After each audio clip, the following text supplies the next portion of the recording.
가계관리의 협조자로서 내 경제생활 돌아보기.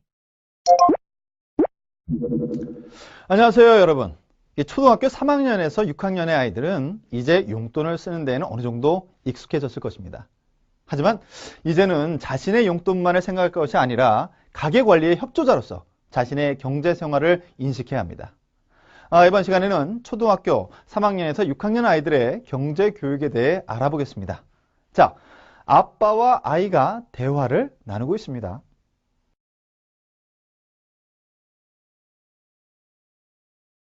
아빠, 용돈 좀 더 주세요. 간식 사는데 부족해요. 우리 미나 용돈이 정말 부족하니? 많이 부족해요. 그리고 아빠, 저 바이올린 배우고 싶어요. 바이올린 사주세요. 그리고 그림도 그리고 싶은데 물감도 사주세요. 아이가 해달라는 게 자꾸 늘어나네. 다 해줄 수는 없는데 어떻게 하지? 우리 아이들이 초등학교 고학년쯤 되면 점점 하고 싶은 것도 갖고 싶은 것도 많아질 것입니다. 그동안 받았던 용돈이 좀 부족하다고 느낄 수도 있고요. 여러분은 부모로서 최선을 다해서 아이들에게 원하는 것을 주려고 해왔겠지만 아이에게 모든 것을 다 해줄 수는 없습니다. 이럴 때 아이들에게 어떻게 설명하고 가계 상황을 이해시킬 수 있을까요? 이번 시간에는 초등학교 고학년 학생의 경제생활과 초등학교 고학년 학생 대상 경제교육 방법, 그리고 그에 대한 제안 활동에 대해 알아보겠습니다.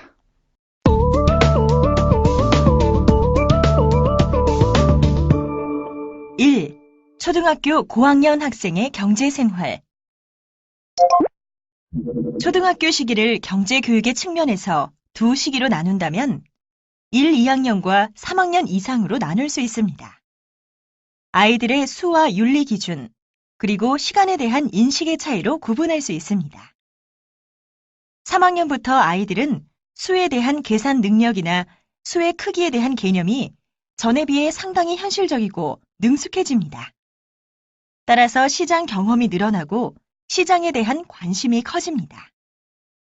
또 윤리적 기준에 대한 이해가 생기기 시작해서 자신의 소유물에 대한 인식과 더불어 타인의 경제생활에 대한 배려와 협조에 대한 생각도 정립하게 됩니다. 또한 이 시기 아이들은 보다 더 큰 금액에도 익숙하게 되고 지출에 대한 욕구도 커지게 됩니다. 따라서 비싼 물건에 대한 욕망이 표출되고 한편으로는 이런 비싼 물건을 갖기 위해 저축을 계획하고 실행할 수도 있습니다. 그래서 이 시기의 아이들에게 우리가 주의를 기울여야 할 주제는 가계관리 협조자로서 자신의 경제생활을 인식하도록 하는 것입니다.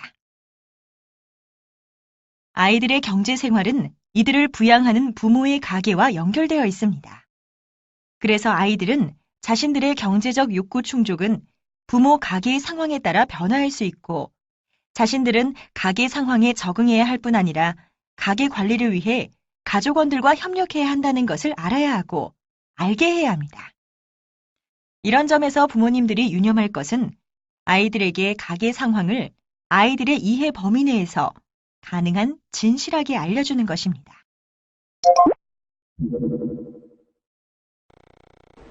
아이들은 아직 가정의 경제 사정을 알 필요가 없지 않을까요? 아이가 가정의 경제 사정이 나쁘다는 것을 알면 주눅이 들거나 괜한 걱정을 할 것 같아요. 네. 그래서 아이들에게 가정의 경제 사정에 대해 충분히 설명하지 않는 부모님들도 있습니다. 그러나 초등 고학년 정도의 아이들이라면 가계의 상황을 이해할 만큼 컸고 그것을 아는 것이 아이들 자신의 금전관리와 가계관리에 도움이 됩니다. 즉, 아이들에게 왜 수돗물을 절약해야 하는지, 외식을 한 달에 한 번씩으로 줄이자고 하시는지, 올해 휴가는 집에서 지내자고 하시는지 정확히 설명해 주셔야 합니다.